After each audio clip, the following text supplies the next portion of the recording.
Aristotle once asked, what soon grows old? And he answered his own question with a single word: gratitude. Death. Gratitude, one of the most beautiful of emotions, is like the butterfly, one of the most beautiful of creatures, short-lived.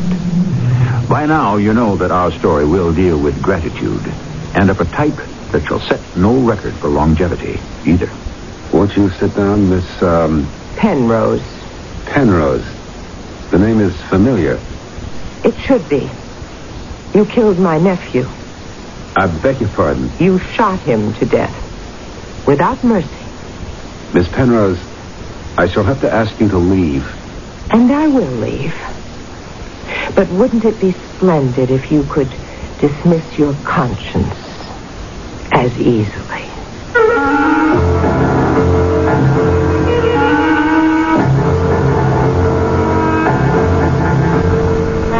Our mystery drama, Maiden Ladies, was written especially for the Mystery Theater by Sam Dan and stars Terry Keane. I'll be back shortly with Act One.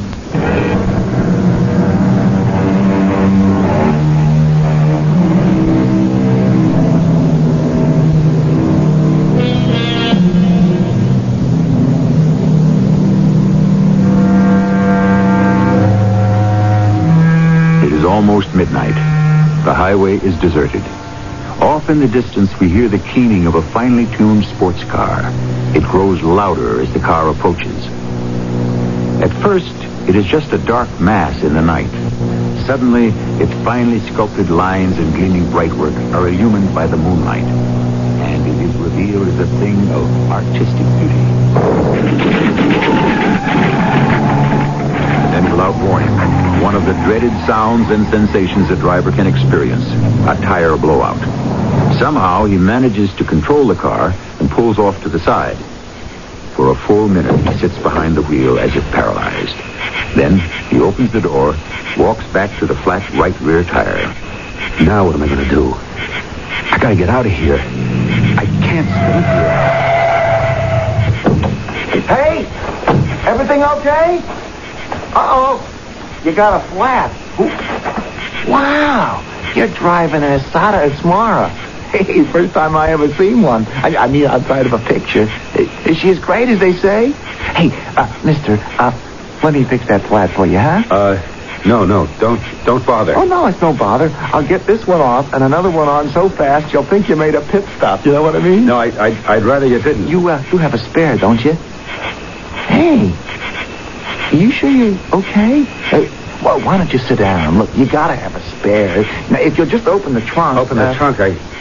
I really don't think How else are we gonna change the tire? Hey, there's the keys in the ignition. I'll just take them out and open the trunk. Hey, I'd rather you wouldn't. There it's open. Oh, you do have a spare.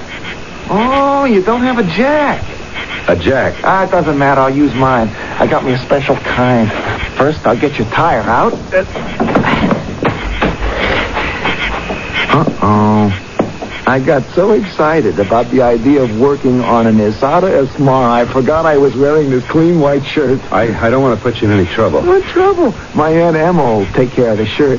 She isn't going to like it, though. Listen, please. I thank you for your good intentions, but I must insist you just stop. What are you going to do? Fix it yourself? You don't even have a jack. Let me get mine. I mean, you'd rather sit around here all night? Okay, we got all the tools. Now, we go for the record. Wheel disc off.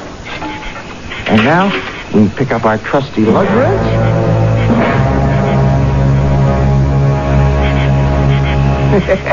We should have held a watch on it. I'll bet it was a record. You're all through, aren't you? Yes, sir. Now, just let me put my jack back in my trunk. Oh, and lest we forget, let me put your old tire back in your trunk. Better remember to get that flat fixed. Oh, now look at me. Aunt Emma's sure gonna love this shirt. But it's all in a night's work. Sir? Mister? Yes? Are you all right? Yes, I'm all right. You seem kind of nervous. Is everything okay? Why shouldn't everything be okay? Why are you staring at me? Well, I was wondering if maybe I'd seen you before. Where would you have seen me? Well, I don't know. It's just sometimes you look at a person. Is it because I have the mark on me? Is the mark there already? The mark? The brand. The brand? Well, sir, I'm sure happy I was able to help out and all. Now, if you don't mind... Oh, wait. I'll have to be getting along. Please listen to me. You see, sometimes you get into a situation and you just lose control. That's what happened to me. You can't get out. You just keep getting in deeper and deeper. Mister, you're not feeling One thing just leads to another. You can't stop it. Do you understand? And you watch it as if it were all happening to somebody else. Sir, do you want me to take you to a hospital? No. I can't let you take me anywhere. Oh, okay, but... And I can't let you go anywhere either. Hey, that's a gun. Are you crazy? It isn't your fault. It isn't my fault. I had to shoot him. And tomorrow, or the next day, my picture will be in the paper, and you'll say, "Oh, I saw that man the other night on the turnpike." You'll testify in court. No, I won't do anything like that. Yes, you will. You will. Because you're an honest person, a decent person, I know. I used to be such a person myself. Honest, mister, I won't say a word. If you say you saw me here, then I have no alibi. Do you understand? Please, mister, don't. I'm sorry. Why did you have to stop? Who asked you to be a good Samaritan? Who asked you?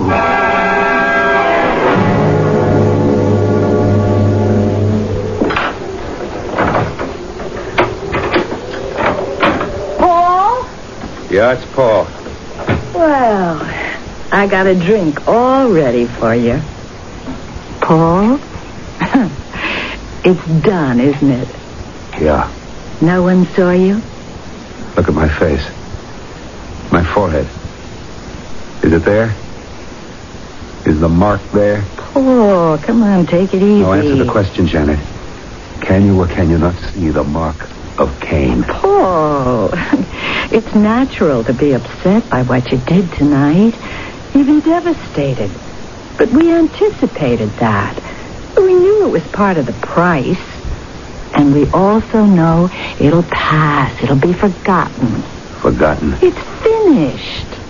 Look, they may suspect you. And if they do, you have an alibi.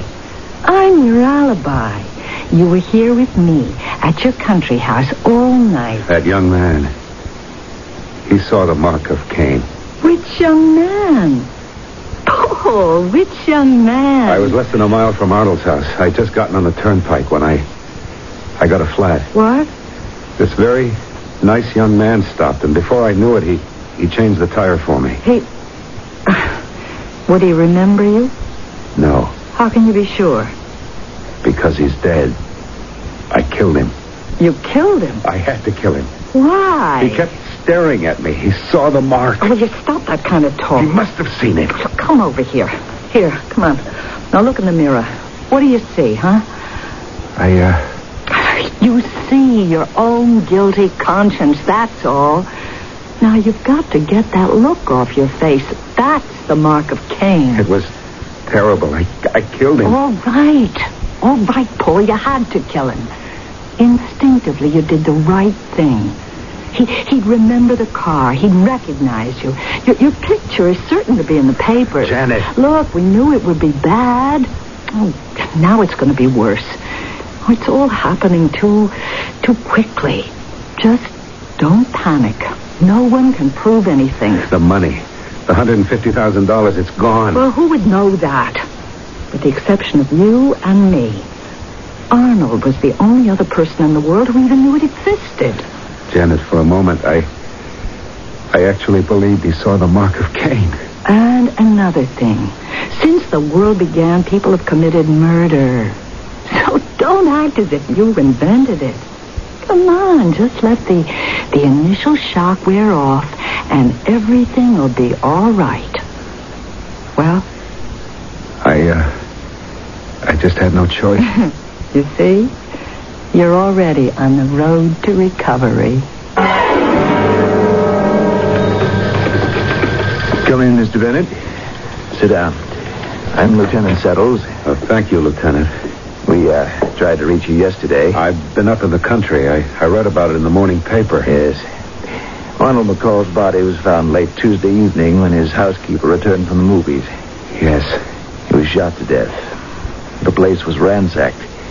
We understand a considerable amount of valuables are missing. Silver, gold objects, jewelry, various other items. I kept saying to him, Arnold, you're a fool to keep such stuff about the house these days. But, of course, you couldn't talk to him. Do you have any leads? In the ordinary way, you'd be a prime suspect. But I thought you said it was the work of a burglar. Well, these things can always be arranged to look like a burglary. What do you mean? You actually suspect me?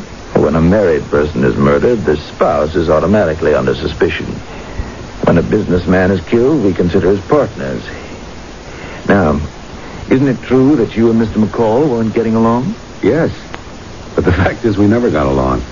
Our partnership was a difficult one, but profitable for both of us, which is why it continued. Is that so?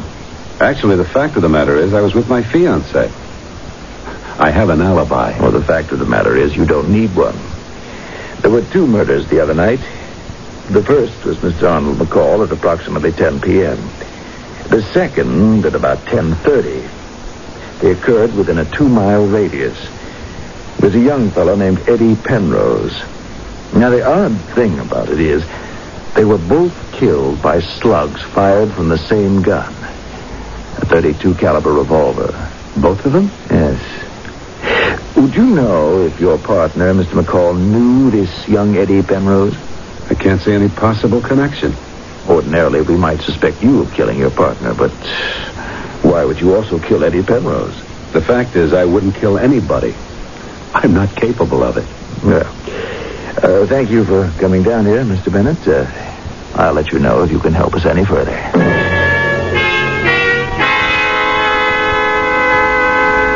You see the way it can turn out? Killing this boy was a terrible thing at the time. But now it completely removes you as a suspect. He was really a very nice kid. A splendid human being. All right, Paul. I'm reading about it in the paper. He was a scout leader. He worked with youngsters in the Little League. Paul, all this has to become part of a very dim and forgotten past. Do you understand? If only I didn't have to kill Arnold. Oh, look, will you don't start that. You had to kill him. In less than a week, he'd have known about the money, and you'd go to jail. All right. Let's not talk about it anymore. Absolutely. It says here that the Penrose boy will be missed by the entire community. Paul. You're right. I can't afford to think about it. Lieutenant Settles? Oh, Miss Penrose. Come in. Have you found out anything? It's only been 2 days. What are you doing? I can assure you, ma'am, the police department is devoting its full energy. Lieutenant, why don't you package that baloney and sell it to somebody else? Oh, now, Miss Penrose. I am a citizen and a taxpayer. I'm here to demand an accounting from a public employee, a person who works for me. Now, my nephew, the finest boy you'd ever want to know, was murdered. What are you doing about it? Miss Penrose, it's very difficult. If police work were easy, anybody could do it, and we wouldn't have to pay you. Right now, we don't have a single lead. And how do you propose to go about getting one? The same person who killed your nephew also murdered Mr. Arnold McCall. We're going to concentrate on that murder. Oh, why? Because Mr. McCall was a rich man? We have a list of what was taken from the McCall house. Now, sooner or later, the killer will try to sell something. That may give us our chance. In other words, you're just going to sit around and wait. Miss Penrose, we have nothing else to go on. Well, you can sit around and wait. I'm not. What are you going to do, Miss Penrose? I am going to find the person who killed my nephew. Just what do you think you can do? I don't know. But somebody has to do something.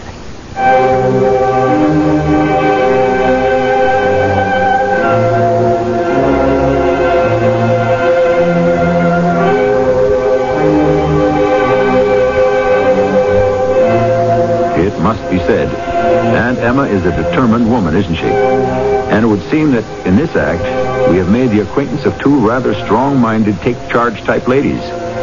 Shall they become the adversaries of our story? Act 2 in just a few minutes.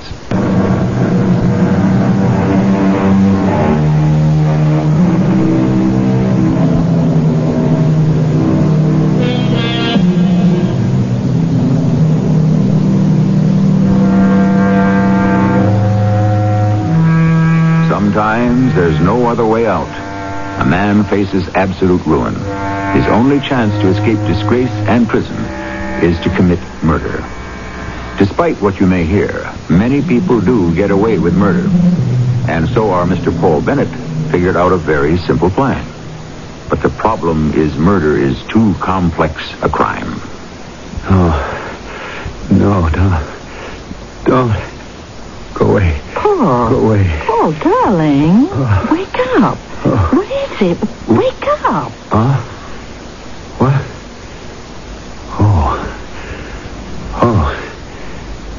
It was a nightmare. Well, what kind of a nightmare? I don't remember. I was sitting on the patio. I heard you cry out. I'd stretched out on the couch. I must have fallen asleep. Oh, Paul, don't let yourself go to pieces. If only that boy hadn't come along. I'm not sorry about Arnold McCall, but the boy. You can't change anything. I know. McCall, it's his fault. What are you saying? You got into financial difficulties. And who got you into them? Who advised you to make those terrible investments, Arnold? No, it's not entirely true, Janet. Oh, it's true enough. He forced you to steal that money. But the boy. I keep reading article after article about him. How fine he was. How decent. Janet, what's the number of the police? Up here? Well, I guess you just dial the operator. No, in the city. Why? Wait, they've got a special number. It's on the front page of that paper. What number? Here it is. Yeah, it's 555-4433. Well, who are you calling? It's a special police number for the murders. Oh. Shh. Why?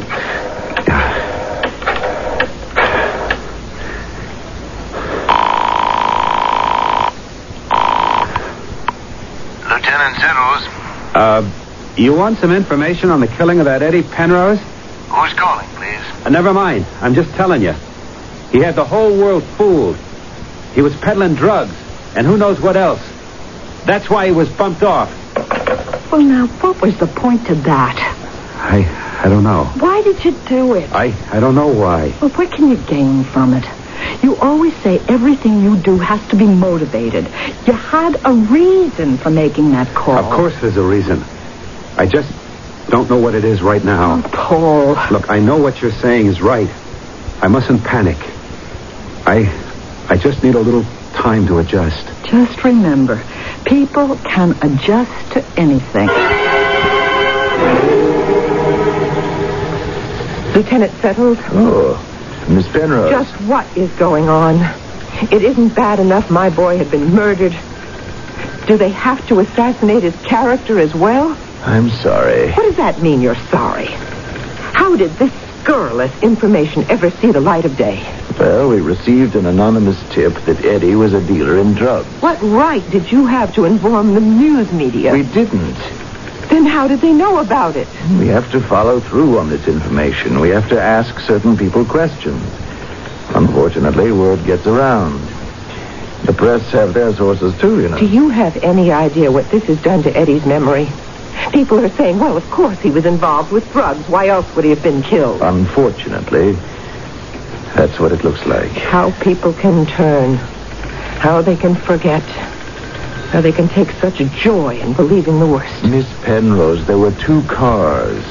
His and someone else's. It was evidently a rendezvous, and they killed him. You believe that? We have an underworld situation here.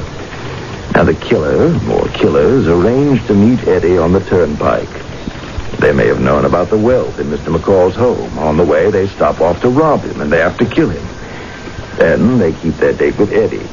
How do you know there were two cars? We can tell by the tire marks.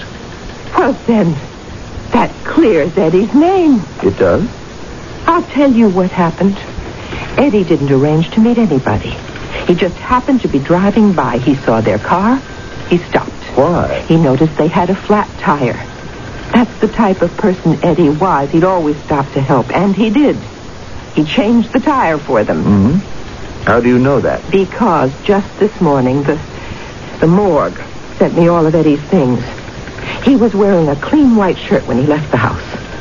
How did the whole front get to be covered with dirt? Well, how do you know it was from changing a tire? Oh, you know how dirty a tire is. You lift it and hold it against your body. I'll show you the shirt. You can even see the tread marks. And now what do you say? I don't know. Lieutenant, tell me something about that other car. You saw the tire treads in the dirt. Yes? Well, couldn't you trace the car from those? No. Do you mean they're just ordinary tires? No. They've been identified as very expensive tires imported from England. Plantagenets. Well, shouldn't that make it easy? No, even so, you find them on thousands of cars. I tell you, he was killed because he stopped to help somebody. His shirt proves it. Miss Penrose, we are doing the best we can. Well, it's not good enough.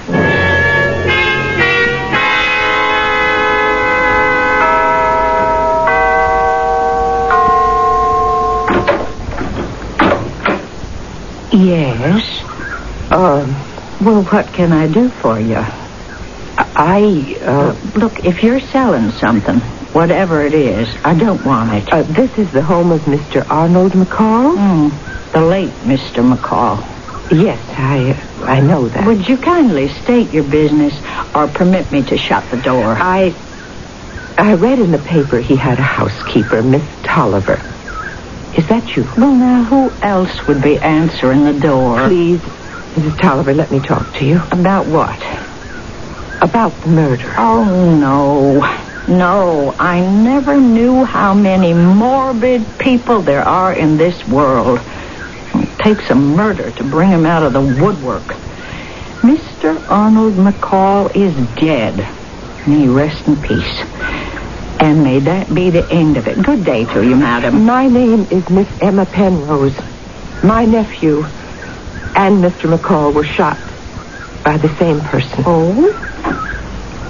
May I come in? Yeah, all right. Here, this way. Here, have a seat. I'm sorry about your nephew. Yes.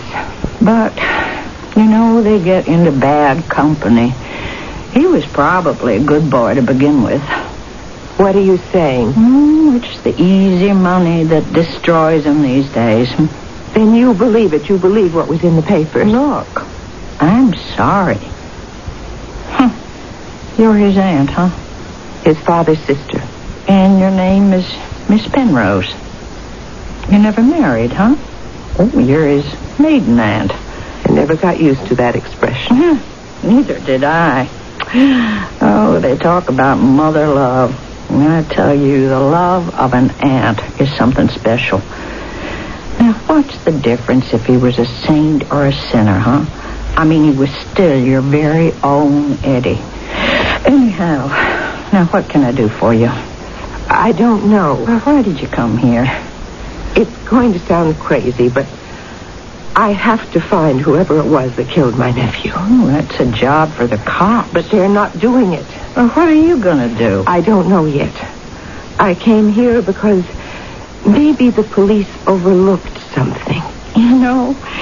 It's like you see in a movie.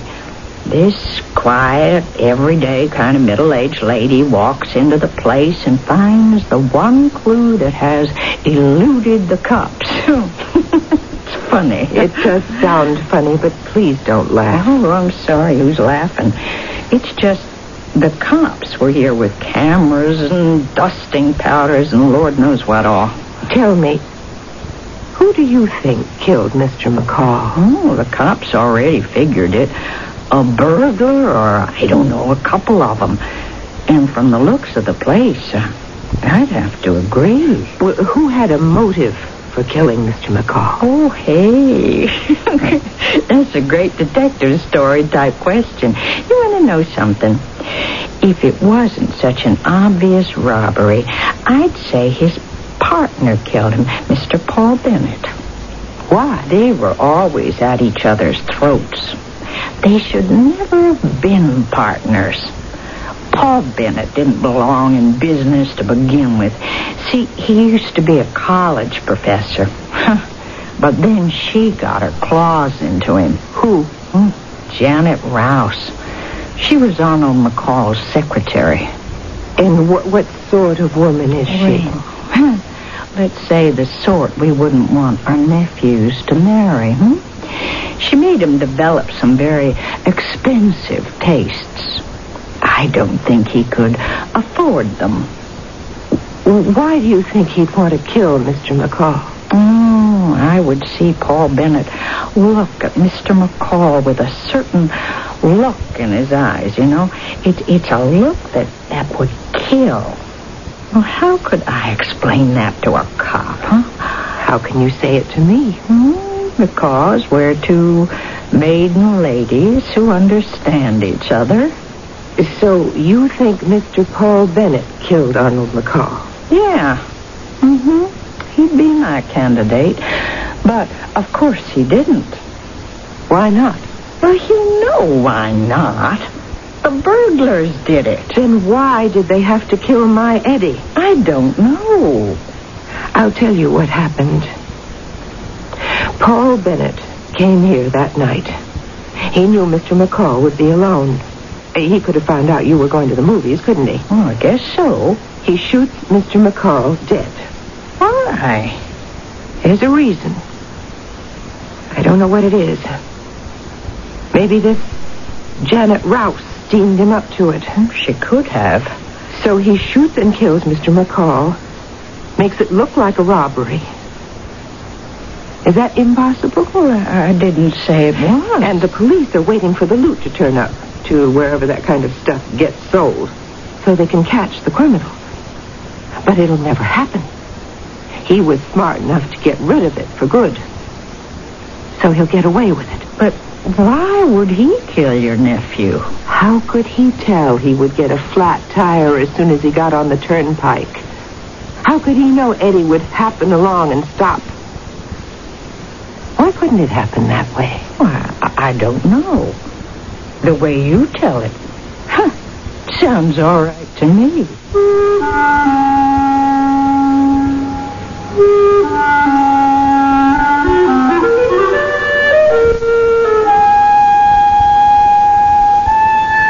You must admit she's really telling it the way it is, as if she'd seen it with her own eyes. Obviously, she has convinced Mrs. Tolliver, but Mrs. Tolliver is not her problem. The person who has to be convinced is shrewd, skeptical Lieutenant Settles. Well, she has the whole third act in which to work on him.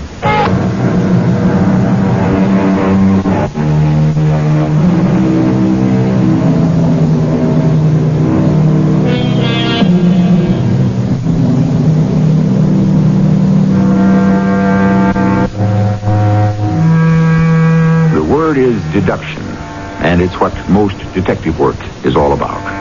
Coming from deduce, which means to draw from. Originally, it had to do with making wire. A strip of metal was drawn very thin. Well, our Aunt Emma, a rather quiet maiden lady, is even now drawing a very thin wire of a deduction with which she hopes to contact Police Lieutenant Settles. You said the tire marks were for Plantagenets. And what kind of tires does Mr. Paul Bennett have on his car? Now, Miss Lieutenant, just try to follow me.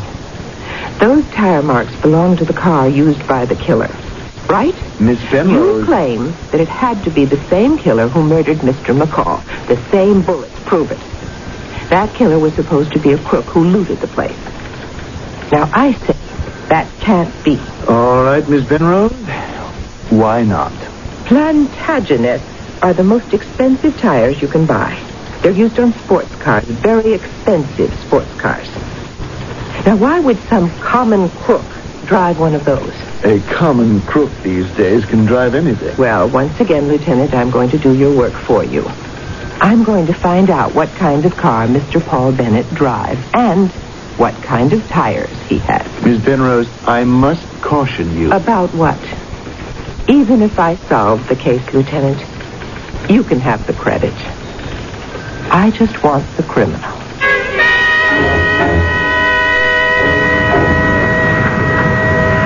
This is the Blake Street parking garage, isn't it? That's what the sign says, lady. Oh, Mr. Bennett, Paul Bennett sent me here. He wants me to get an envelope from his car. Okay, go ahead. Well, he forgot to tell me where he parks it. He's up on level B, just up them stairs. Now, why don't you take the elevator? Oh, thank you.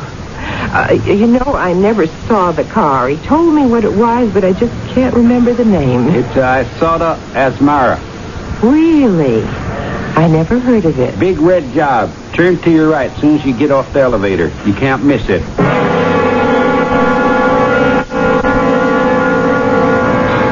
You find it okay? Oh, yes. Thank you very much. That's a beaut, huh? I suppose it would cost as much to buy a house for an average family. You're close.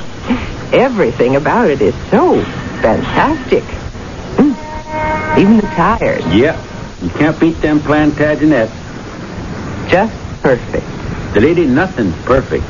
Well, theoretically. And practically. Even them Plantagenets, they can go flat on you, too.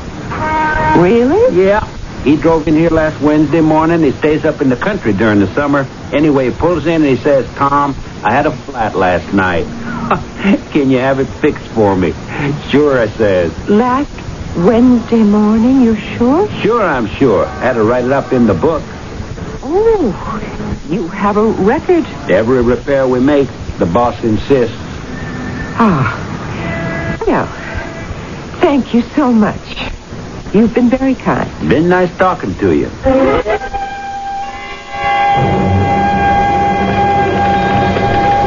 Mr. Paul Bennett's car has Plantagenet tires. That does not constitute proof that it was Mr. Bennett's car. That night, Mr. Bennett had a flat tire. I have a witness. It doesn't prove that he had the flat tire at the same spot. What am I supposed to do? Drag him in here and have him sign a confession? Even if you could, and did, it might not stand up later in court. What do we need? Miss Primrose, I like you. You're a very admirable woman in many ways. Why don't we get to the point? Mr. Arnold McCall is murdered. His house is ransacked. The killer has a rendezvous for whatever reason with your nephew and shoots him. And that's it. No.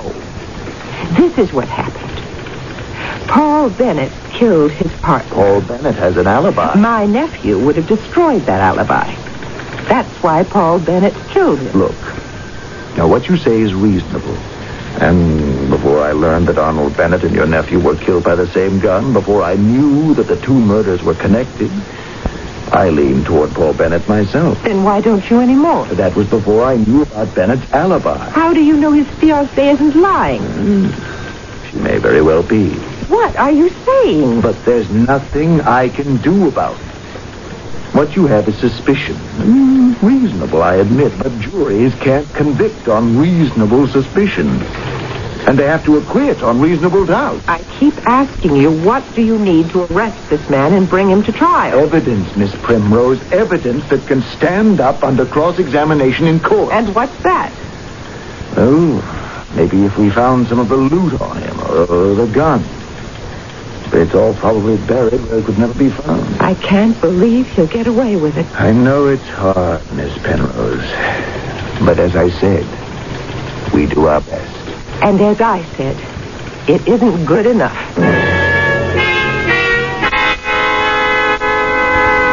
Have you got all those figures, Janet? Yes.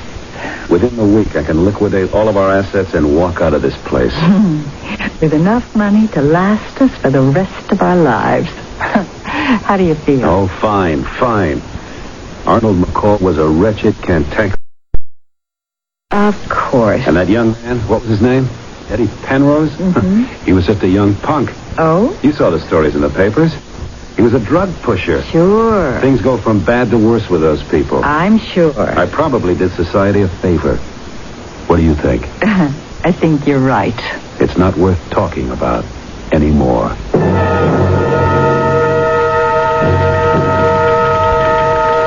I'm sorry to keep bothering you, Lieutenant. Why do I say that? I pay your salary. Miss Penrose, You brighten a drab day. Now, I want you to tell me certain things about Mr. Paul Bennett.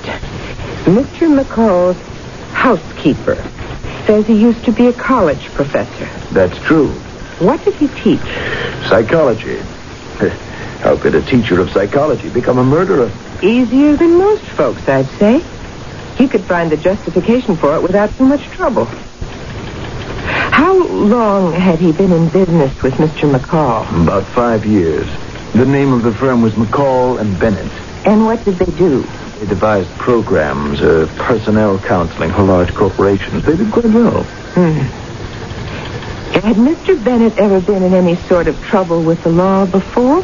No, he didn't have a police record, if that's what you mean. But he had been arrested while at college. He'd gotten into a fight with someone in his fraternity. Half killed the fellow. Why? What do college boys fight about? Girls, probably. Anyhow, the police were called, charges were pressed, but the college authorities managed to hush it up. So, our Mr. Paul Bennett is capable of violence. Add that to everything else. But it still doesn't add up to a conviction.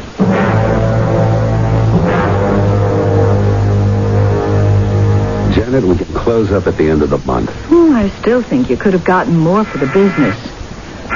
Oh, I'll answer that, Paul. Yes? Miss Rouse, Miss Penrose to see Mr. Bennett. Miss who? Penrose. Penrose. Why is that name so familiar? Penrose. It was that boy's name. Just a minute, Louise. Listen, Paul, what are we going to do? What does she want here? Well, we better find out. Louise, would you ask the lady to come in? Janet. Paul, remember, we have absolutely no problem. Come in. Miss Penrose. I'm Mr. Bennett's secretary. This is Mr. Bennett. Now, won't you have a seat? Thank you. What may I do for you, Miss Penrose? I would like you to sign a confession stating that you killed Eddie Penrose. Well, what reason would he have for doing that? The best reason in the world. He's guilty. You can't prove that. Notice instinctive reaction, not a denial. Miss Penrose, I don't want to appear impolite, but I'm afraid I must ask you to leave. It would be better for you if you could ask your conscience to leave. Now, I know you killed him. He stopped to help you fix a flat. Your tire marks were on the ground there. But he isn't the only one with Plantagenet tires. Of course not. And the following morning, your garage man can testify that he fixed a flat tire for you. None of that is evidence. That's right, it's not. Evidence would be the gun, the loot. But they're probably gone forever. You can depend on that, Miss Penrose. So you will have to just confess. It's the only way. And you'll do it. Why should he? Because if he doesn't, he'll never know a moment's peace. Paul, you've done a terrible thing. You have killed 2 people. Now you have to find forgiveness. I'll forgive you if you come forward. Oh, I needed this. How refreshing. You poor, silly woman. You actually believe in conscience? You think it's going to bother me? It's already gone from my mind. Really? Lieutenant Settles. Mr. Bennett, your secretary said you were in. Excuse me. What is it? Oh, what are you doing here, Miss Penrose? I'll tell you, Lieutenant. She is engaging in harassment. You shouldn't do that, Miss Penrose. Mr. Bennett, I'm going to ask you to come with me. Why? Am I under arrest? Paul. Let's say that you're wanted as a material witness. Now, you're not compelled to answer any questions. What kind of questions? We've been following a certain line of inquiry in which there are several indications of your involvement, sir. A principal among these is the telephone company record of a toll call from your country home in Reddington to the special police number in town here. I don't know what you're talking about. Our log shows that at precisely 4 p.m. of the 14th, We received a call on our special line from someone who advised us that Eddie Penrose was involved with drugs. Well, what does that have to do with me? According to the phone company records, that call was placed to the special number on your telephone. Why did you place such a call, sir? Don't answer, Paul. You don't have to. He doesn't have to answer. I know why he did it. He did it so he could live with himself. He had to reduce Eddie Penrose to nothing so that he'd feel no guilt over his murder. That is why you did it, isn't it? He was a criminal. A hoodlum. You had to convince yourself. It was in all the papers. Who gave that story to the papers? Who was the only source of that story? The call was from your home, Mr. Bennett. Speak to some of Eddie's closest friends, the people who really knew him, whose lives were touched by him. No. I wasn't there when he helped you. But I can see his face. His bright, friendly face, his honest smile. I can hear his heartwarming laugh. Can you ever forget it? I couldn't help it. I couldn't. No, Paul, What could I do? He saw the mark. The brand. Yes, and I see it too. You can feel it burning. I didn't mean to. Sometimes you just get in so deep. One thing leads to another, and you can't believe you're doing it. Excuse me, Mr. Bennett. Charlie, would you and Dick take Mr. Bennett and Miss Rouse here down to headquarters? Please. Can you forgive me, Miss Penrose? Yes, I forgive you. And I'm sure that Eddie forgives you too.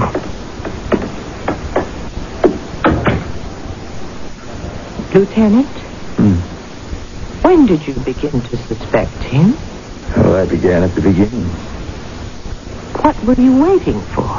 Well, as it turned out, I guess I was waiting for someone like you to put it all together.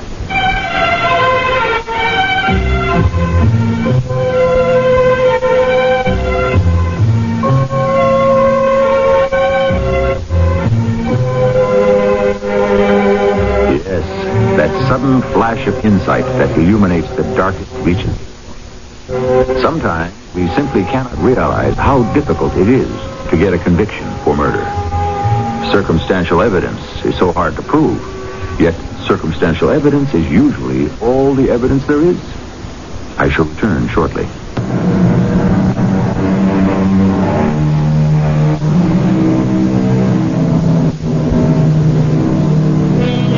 The title of our little exercise is Maiden Ladies.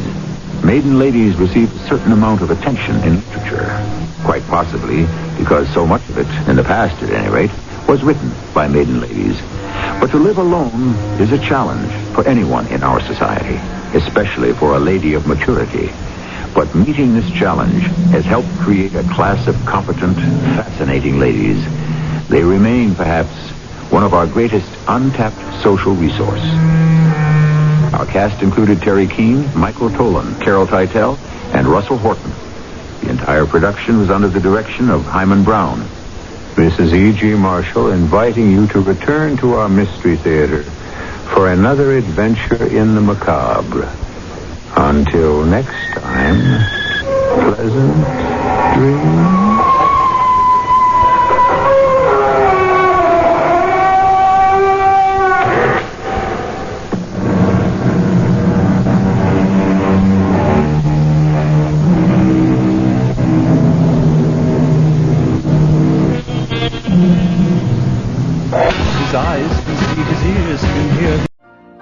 You've been listening to the OTR Gold Network.